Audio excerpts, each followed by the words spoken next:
Mesdames et messieurs, bonsoir. Le journal télévisé d'Alexandrie. Le président Abdel Fattah el-Sisi a présidé la séance inaugurale du sommet africain lors de sa 33e session à Addis Abeba, a déclaré l'ambassadeur Bassem Radi, le porte-parole officiel de la présidence de la République.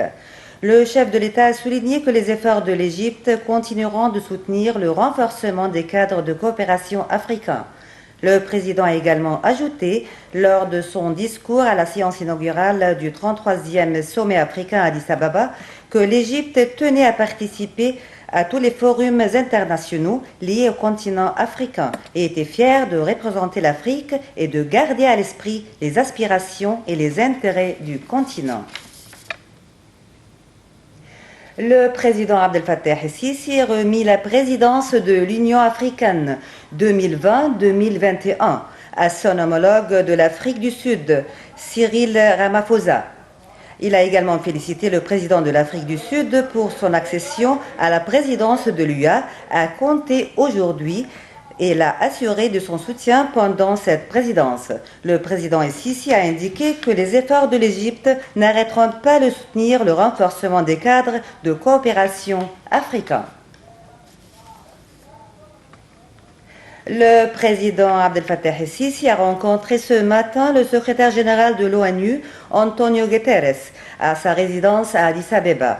Le chef de l'État a passé en revue les priorités définies par l'Égypte lors de la présidence égyptienne de l'Union africaine et qui ont visé principalement à poursuivre les progrès faits en matière de développement en Afrique, à renforcer les projets d'intégration régionale, à prendre des démarches tangibles en ce qui concerne le règlement de la prévention des conflits dans le continent et à poursuivre et à renforcer la structure de la paix et de la sécurité en Afrique.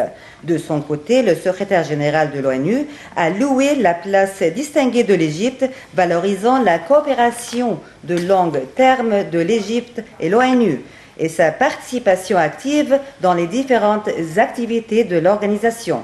Guterres a félicité le président el-Sisi pour les grands efforts et les activités intenses durant la présidence égyptienne de l'Union africaine.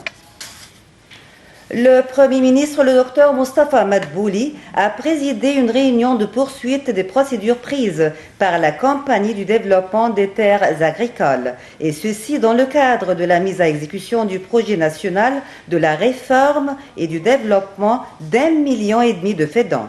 Au cours de la réunion, le Premier ministre a insisté sur l'importance de l'accélération de l'établissement des réseaux des routes pour les projets de réforme agraire et déployer tous les efforts nécessaires pour créer des chances de travail aux jeunes. Enfin, rapport de la météo, les météorologues prévoient pour demain temps tendant à la froidure pendant le jour, très froid pendant la nuit. Le vent soufflera du nord-est avec une vitesse qui ne dépassera pas les 30 km/h. La mer sera modérée, la hauteur des vagues variera entre 2 mètres et 3 mètres. Quant aux prévisions des degrés température pour demain, Alexandrie avec un maximum de 16, minimum 12, Behira 15, 10 et enfin Matrouh 15 et 8. Ainsi, mesdames et messieurs, nous arrivons à la fin de notre journal. Merci et bonne soirée. Rania Radouane.